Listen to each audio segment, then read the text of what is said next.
जय हिंद दोस्तों, स्वागत है आपके अपने ही अर्जुन में। फिर उपस्थित हो गए हम एक नए वीडियो को लेकर। जो आज का मेरा जो वीडियो है वो क्लास 12 के राजनीतिक शास्त्र के ऊपर है। राजनीतिक शास्त्र का यूनिट 2 है, जिस यूनिट का नाम है हमारा राष्ट्र निर्माण तथा इसकी समस्याएं। सेकेंड यूनिट हम लोग उपस्थित हो गए हैं जो लीजिए आप अपने तमाम उन दोस्तों को जिस बार इंटर परीक्षा 2025 में सम्मानित होने वाले हैं। हमारे आर्ट्स जोन चैनल से ही उनका ऑब्जेक्टिव का तमाम कल्याण हो जाने वाला है। मैं एक एक क्वेश्चन को काफ़ी बारीकी से कराने का प्रयास करूंगा। तो क्वेश्चन आज का हमारा है, भारतीय राष्ट्रीय कांग्रेस के संस्थापक कौन थे। मैं बता दूं, भारतीय राष्ट्रीय कांग्रेस की स्थापना 1885 में एक अंग्रेज अधिकारी जिनका नाम था A.O. ह्यूम के द्वारा किया गया। इसका राइट ऑप्शन नंबर सी हो जाएगा। नेक्स्ट क्वेश्चन, इंग्लैंड का वर्तमान प्रधानमंत्री कौन है। ये आपका जो है एक प्रकार का करंट अफेयर्स टाइप का पूछ दिया है। तो इसमें जॉन मेजर है ना, टोनी ब्लेयर, डेविड कैमरन, इसमें से कोई नहीं होगा, है ना। नेक्स्ट क्वेश्चन नंबर, प्रत्यक्ष प्रजातंत्र किस देश में है। यानी डेमोक्रेसी जो होता है वो दो प्रकार का होता है, एक होता है प्रत्यक्ष और एक होता है अप्रत्यक्ष। तो प्रत्यक्ष लोकतंत्र किसको कहेंगे, जहाँ की प्रजा है ना अपने हाथों में शासन लेके डायरेक्ट करती है, उसको प्रत्यक्ष शासन व्यवस्था वाला देश कहते हैं। और जहाँ जनता के प्रतिनिधि शासन करते हैं उसको अप्रत्यक्ष वाला लोकतंत्र वाला देश कहते हैं। तो मैं बता दूं, अमेरिका, भारत और नेपाल ये अप्रत्यक्ष लोकतांत्रिक देश है, जबकि इसका राइट आंसर हो जाएगा ऑप्शन नंबर सी, स्विट्जरलैंड जो है वह प्रत्यक्ष लोकतंत्र वाला देश है। इसका राइट ऑप्शन सी हो जाएगा। अंग्रेजों ने फूट डांगों और शासन करों की नीति निम्न में से किससे बढ़ावा दिया। तो फूट डांगों और शासन करों की नीति अंग्रेज जो बढ़ावा दिए थे वह हिंदू मुस्लिम संघर्ष को बढ़ावा दिए थे, है ना, कि हिंदू मुस्लिम को आपस में तोड़ दिया जाए ताकि भारत में उनका शासन बेहतरीन तरीके से चल सके। इसके लिए उन्होंने डिवाइड और उनकी नीति अपनाया था। क्वेश्चन नंबर 5 हमारा, महात्मा गांधी प्राण त्याग करते समय निम्न में से किस शब्द का संबोधन किए थे। जब महात्मा गांधी को 30 जनवरी 1948 में नाथूराम गॉडसे ने जब मारा तो उनके जुबान पे आखिरी शब्द था और वह शब्द था हे राम। राइट ऑप्शन सी हो जाएगा। नेक्स्ट क्वेश्चन, हैदराबाद का भारतीय संघ में विलय किस प्रकार से हुआ।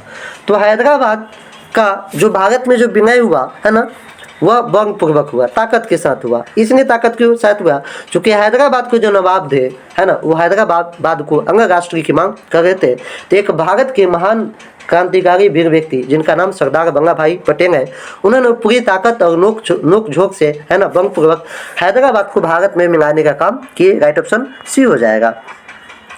क्वेश्चन नंबर 7 हमारा, भारत में सुदूर पूर्व क्षेत्र के पुनर्गठन किस संशोधन अधिनियम के द्वारा किया गया।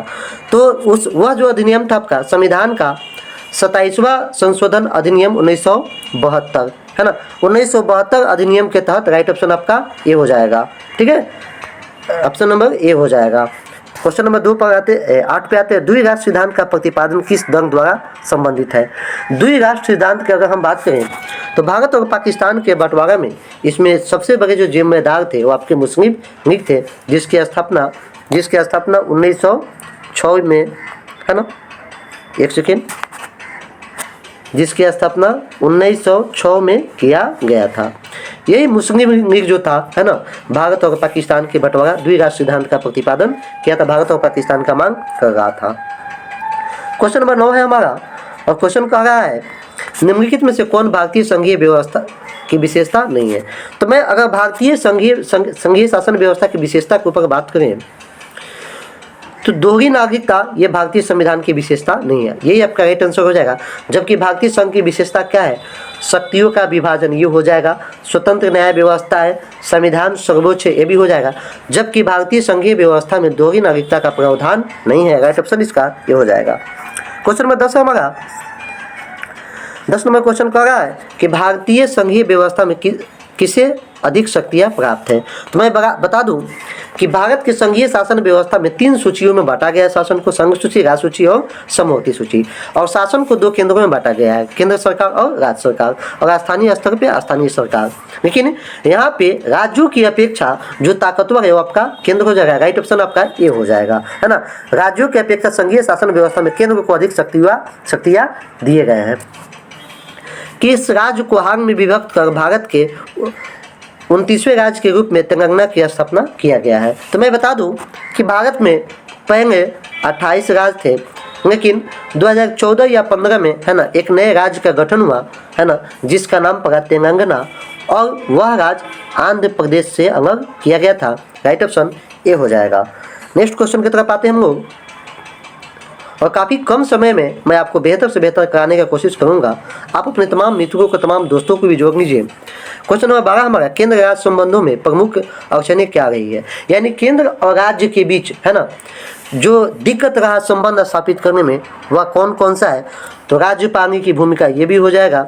अनुच्छेद 356, जिसमें अनुच्छेद 356 में मैं बात कर दूं तो जो आपातकाल जो रखा गया है वह इसी अनुच्छेद में रखा गया है।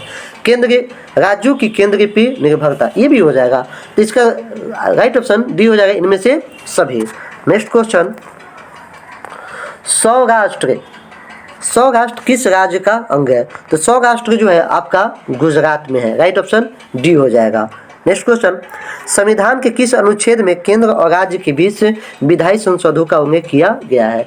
यानी पूछ रहा है कि किस अनुच्छेद में है ना संविधान में केंद्र और राज्यों के बीच जो विधायी संबंध, जो कानूनन संबंध का जो उल्लेख किया गया है वो आपका हो जाएगा अनुच्छेद 45 से 255 से 255 तक, सॉरी 245 से 255 अनुच्छेद में है ना केंद्र और राज्यों के बीच विधायी संबंधों का उल्लेख किया गया है, अनुच्छेद 245 से 255 के बीच।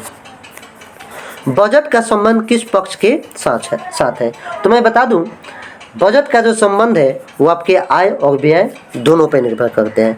आप किस मात्रा में आपका इनकम है और किस मात्रा में आप व्यय करते हैं, उसी आधार पर आपका बजट का निर्माण किया जाता है ना। नेक्स्ट क्वेश्चन, क्वेश्चन नंबर आपका 16 है, भारत में वित्त आयोग का कार्यकाल कितना है?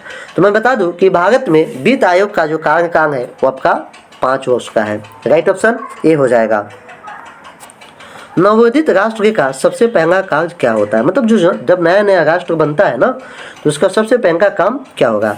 तो उसका पहला जो काम होता है तो राष्ट्र का निर्माण करना। सबसे पहले एक देश के रूप में उसको स्वीकार करना पड़ता है ना। गरीबी पहले दूर नहीं किया जाएगा, दुश्मन देशों से युद्ध कीजिएगा तो बर्बाद हो जाएगा। अंतर्राष्ट्रीय संगठन में भी पहले आप शामिल नहीं होगा जब तक आप एक राष्ट्र के रूप में उभर के सामने ना आ जाए, है ना। नेक्स्ट क्वेश्चन, पंडित जवाहरलाल नेहरू प्रथम प्रधानमंत्री के रूप में शपथ निम्नलिखित में से किस स्थान पर लिए थे? यानी भारत के प्रथम प्रधानमंत्री के बारे में पूछ रहा है कि जब ये प्रधानमंत्री बने तो शपथ ग्रहण कहाँ लिए थे? तो पहला ये शपथ ग्रहण जो लिए थे वो लाल किले में लिए थे। राइट ऑप्शन बी हो जाएगा। नेक्स्ट क्वेश्चन, क्वेश्चन में 19 हमारा, विविधता में एकता का सिद्धांत निम्नलिखित में से किस देश का प्रमुख सिद्धांत है? तो मैं बता दूं कि भारत जो है वह विविधता वाला देश है। यहाँ विभिन्न जाति धर्म के लोग रहते हैं, फिर भी हम लोगों में एकता है। और यह सिद्धांत, ये अच्छाइयाँ सिर्फ और सिर्फ भारत में है, अन्य देशों में, पाकिस्तान में नहीं है, चाइना में भी नहीं है, बांग्लादेश में भी नहीं है। सिर्फ और सिर्फ यह अच्छाइयाँ भारत में देखने को मिलती है। इसका राइट ऑप्शन ए हो जाएगा। क्वेश्चन नंबर 20 है हमारा, भारत में लोकतंत्र की बहाली के बाद भारतीय नागरिकों को अधिकार प्राप्त हुए। यानी भारत जब डेमोक्रेटिक हो गया, लोकतांत्रिक व्यवस्था वाला देश हो गया, तो भारतीयों को कौन कौन से लाभ प्राप्त हुए, कौन कौन से अधिकार प्राप्त हुए? तो भारतीयों को मौलिक अधिकार भी मिला, मतदान का भी अधिकार मिला, अपने प्रतिनिधियों को चुनने का भी अधिकार मिला। तो दोस्तों इसका राइट ऑप्शन जो होगा ऑप्शन नंबर डी हो जाएगा, इनमें से सभी। क्वेश्चन नंबर 21 है हमारा, भारत सरकार कल्याणकारी योजनाओं को लागू किसके माध्यम से करता है? यानी जो लोक कल्याणकारी योजना जो है भारत सरकार किसके सहयोग से लागू करता है? तो राज्य के जो नीति निर्देशक सिद्धांत के माध्यम से इसको लागू किया जाता है। अगर पूछा जाए कि भारत एक लोक कल्याणकारी राज्य है और भारत सरकार इसके किसके माध्यम से लागू करता है, तो राज्य के नीति निर्देशक सिद्धांतों के माध्यम से। राइट ऑप्शन आपका ये हो जाएगा। क्वेश्चन नंबर 22 है हमारा, माउंट बेटन योजना का संबंध किससे है? तो मैं बता दूं कि माउंट बेटन योजना का जो संबंध है वो आपका भारत के विभाजन से है। इसी माउंट बेटन योजना के तहत भारत और पाकिस्तान का बंटवारा हुआ था। नेक्स्ट क्वेश्चन, क्वेश्चन नंबर 23 हमारा, भारत विभाजन के लिए 1947 में बनी विभाजन समिति के अध्यक्ष इनमें से किनको बनाया गया था? यानी 1947 में जो भारत का विभाजन हुआ है ना, तो मैं बता दूं कि इस विभाजन के लिए जो चुना गया था वह एक्सक्यूज मी, हाँ, उसके वायसराय को चुना गया था। राइट ऑप्शन आपका डी हो जाएगा। ठीक है, और लॉर्ड माउंटबेटन योजना के तहत भारत पाकिस्तान का बंटवारा हुआ था, है ना, और उसके दो अध्यक्ष चुने गए थे, वह उसके वायसराय को चुने गए थे। नेक्स्ट क्वेश्चन, माउंटबेटन योजना कब लागू हुआ? तो मैं बता दूं कि माउंटबेटन योजना जो लागू हुआ वह 3 जून, है ना, 3 जून 1947 को योजना लागू हुआ और इसी योजना के तहत भारत और पाकिस्तान का बंटवारा हो गया। Next question, excuse me, next question, question number 25 हमारा, द्विराष्ट्र सिद्धांत के आधार कौन सा देश बना? तो द्विराष्ट्र सिद्धांत का जो आधार बना वो आपका पाकिस्तान एक नया राष्ट्र के रूप में उभर के सामने आया। और लास्ट में, है ना, पाकिस्तान को भी 2 भागों में कटना पड़ा और पूर्वी पाकिस्तान को काट के बांग्लादेश का निर्माण 1971 में, है ना, किया गया। और उस समय के तत्कालीन प्रधानमंत्री भारत की श्रीमती इंदिरा गांधी थी, है ना। क्वेश्चन नंबर 25 है हमारा, हाँ, पाकिस्तान निर्माण की मांग प्रथम बार कब हुआ? तो संविधान निर्माण की मांग प्रथम बार 1940 में हुआ था, है ना। इसका राइट ऑप्शन सी हो जाएगा। नेक्स्ट क्वेश्चन की तरफ आते हैं और क्वेश्चन नंबर 27 है हमारा, मुस्लिम लीग के किस अधिवेशन में पाकिस्तान नामक देश की मांग किया गया, है ना। मतलब पूछ रहा है कि मुस्लिम लीग के कौन सा अधिवेशन में? तो लाहौर में एक अधिवेशन हुआ, है ना, और उसी अधिवेशन में ही क्या किया गया, एक पाकिस्तान की मांग किया गया। नेक्स्ट क्वेश्चन, 1940 के लाहौर अधिवेशन में। क्वेश्चन नंबर 28 हो जाएगा हमारा, राज्यों का पुनर्गठन आयोग कब बना? तो राज्य पुनर्गठन आयोग जो हमारा बना, है ना, वह 29 सितंबर 1953 को बन गया, है ना। फौजन अंगी जो थे इसके योजनाकार थे, वस्तुकार थे।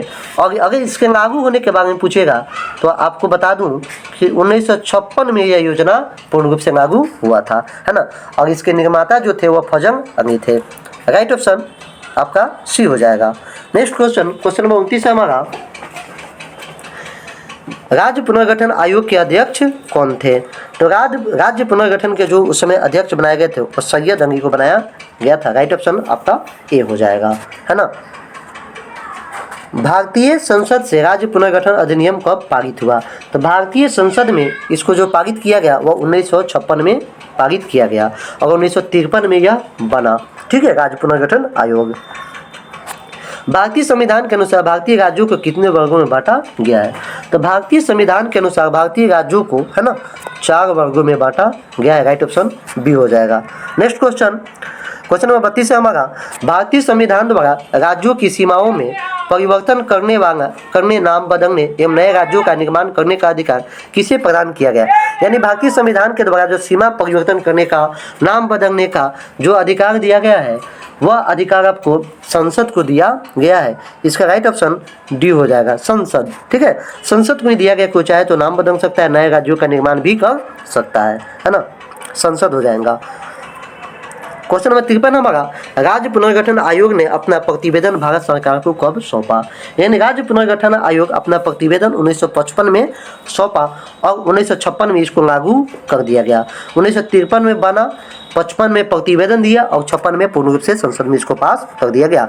और आज का हमारा आखिरी प्रश्न है, स्वतंत्रता प्राप्ति के समय भारतीय संघों में इकाइयों राज्यों की संख्या कितनी थी? यानी पूछ रहा है कि जिस समय भारत आज़ाद हुआ, है ना, उस समय भारत संघों में बटा हुआ था, उस समय कितने संघ थे? तो मैं बता दूं उस समय 28 संघों में भारत यानी राज्यों में विभक्त थे। तो कैसा रहा आपके लिए कंटेंट, कमेंट करके जरूर बताइए, अपने तमाम दोस्तों को जोड़ लीजिए। मैं बता दूं कि हमारे 8 जून में ऑनलाइन और ऑफलाइन दोनों प्रकार के क्लास उपलब्ध है। रात्रि 8 बजे क्लास 12 और सुबह के 10 बजे क्लास 10 के तमाम ऑब्जेक्टिव को मैं काफ़ी बेहतरीन तरीके से और काफ़ी कम समय में कराने की कोशिश करूँगा। तो मिलते हैं फिर अगले वीडियो में, जब तक यहाँ से विदा होता हूँ। जय हिंद।